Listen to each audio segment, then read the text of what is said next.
Hi, this is Jonathan Taylor with the BIB Podcast, bringing you another video tip this week.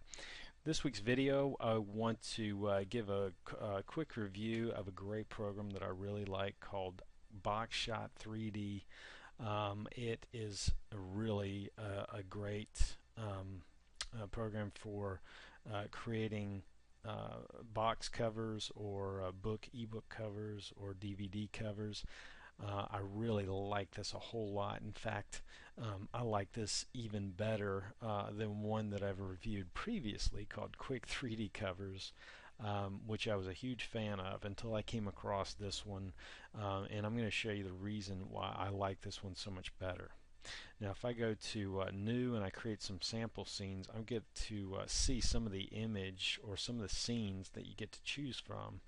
And as you can see, there's a number of really nice looking graphic layouts that you've got for not only DVD covers, but you've also got books. And what's really neat about this is you can create an image. If you've got a book that you're promoting, you can create the image of not only your book, but create a stack of books in the background using this. And it's very easy to do. All you do is upload your image cover for the main book right here, and then what I would do is simply go to the click on the stack of books and upload the cover for that, and then select your book, and then go to the images where we can upload an image cover there. I'm going to give you a quick example of how this works. I'm going to use a different image though, because I want to show you some of the other image covers that I really like. In addition to the ebooks, you've got some really cool covers down here at the bottom. I really love the coffee cup and the cans, the soda cans. And I'm going to click on the soda cans real quick just to give you an example of what that's going to look like. Now, as you can see, we've got 3 soda cans. What's really neat about this is if I want to eliminate, say, 2 of the cans, or say if I just want the one can in the middle, I can come up here to the very top and just untick the other 2 cans and just have a single can in the middle. But for the sake of this example, I'm just going to go ahead and tick those and include those.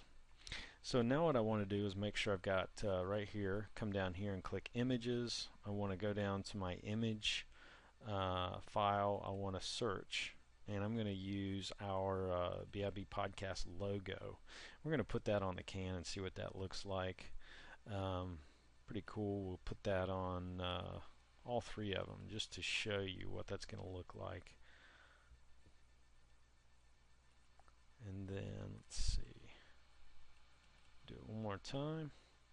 And so now we've got the BIB podcast soda cans, and I've got those images on all 3 of those.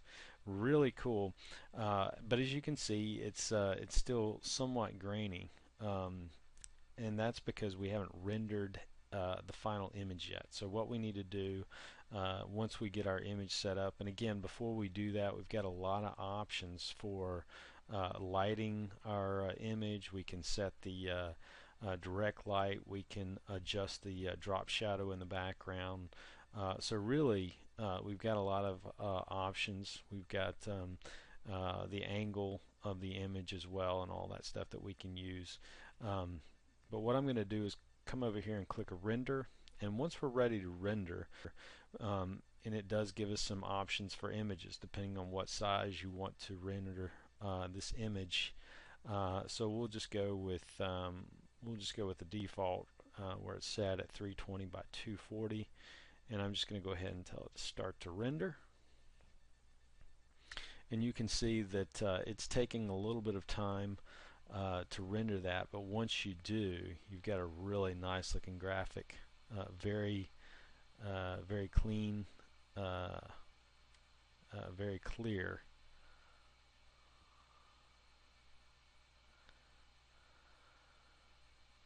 And of course, once you've done that, you can come down here and then you can click to save your image.